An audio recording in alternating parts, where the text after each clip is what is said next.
उद्धव बाळासाहेब ठाकरे गटाचे नेते रवींद्र वायकर यांच्यावरती ईडीची धाड पडलेली आहे। उद्या सुनावणी होत आहे। या सुनावणीच्या पार्श्वभूमीवरच ही धाड पडली का असा सुद्धा प्रश्न उपस्थित केला जातोय। आपल्या सोबत संदीपान भुमरे आहेत। भुमरे साहेब, काय सांगाल? रवींद्र वायकर यांच्या घरावर धाड पडलेली आहे।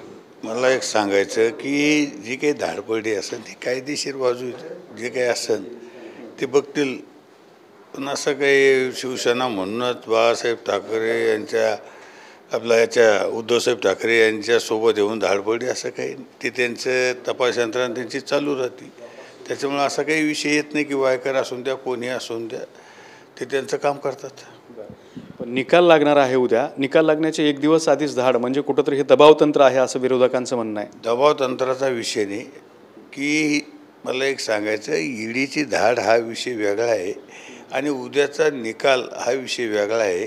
त्याच्यामुळं असं काहीच नाही की उद्याचा निकाल लागायचा म्हणून आज आणि निकालाचा आणि ईडीचा कुठलाही संबंध येत नाही। त्याच्यामुळं निकाल उद्या जो लागणार आहे तो निकाल आमच्या बाजूने लागेल असं आम्हाला 100% खात्री आहे।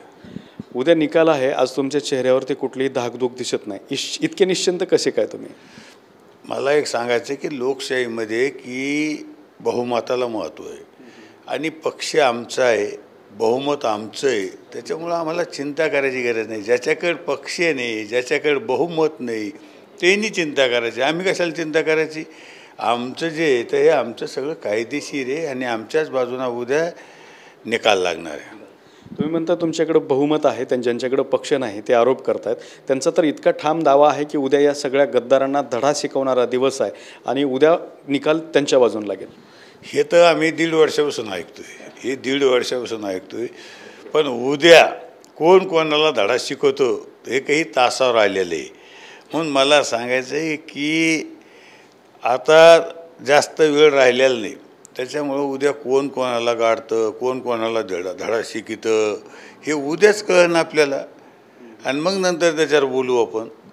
उद्याची परीक्षा तुम्हीच पास होणार? आम्ही 100% पास होणार। आमचा अभ्यास पूर्ण आहे, त्याच्यामुळे आम्हाला काही अडचण नाही।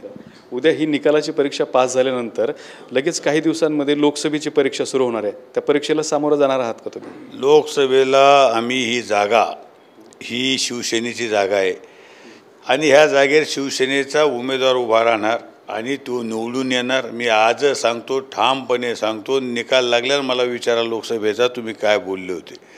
ही जागा आम्ही लाखो मतांना ही जिंकून आणणार आहे। समोर कोण आहे काय आहे आम्हाला त्याच्याशी घेणं नाही, पण ही जागा आम्ही शिवसेना शिंदे साहेबाची निवडून आणणार एवढं आम्ही तुम्हाला सांगतो। समोर विरोधक कोण असेल हे तुम्हाला सध्या सांगता येत नाहीये, मात्र इकडून निवडून येणारा गुलाल लावून घेणारा व्यक्ती कोण असणार आहे? मला एक सांगायचं की शिवसेनेचा माणूस असणार आहे गुलाल लावून घेणार। कोण माणूस असणार आहे? कोण? आता शिंदे साहेब जे आदेश देते ते मी आज बोलू शकत। तुमच्या नावाची जास्त चर्चा आहे। मला जर सांगितलं तर मला बी अडचण नाही। मला म्हणले तर आदेश दिला उभा राहा तर मी उभा राहीन। म्हणजे गुलाल तुम्हालाच लागणार?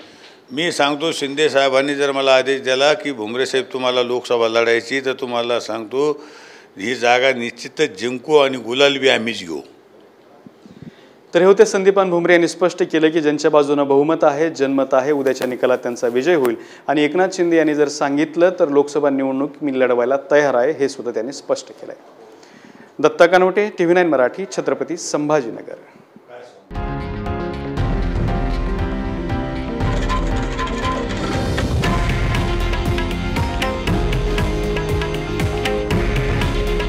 हे आहे देशातील नंबर 1 न्यूज नेटवर्क आणि आपण पाहत आहात TV9 मराठी। काळजी तुमची, हित महाराष्ट्राचं।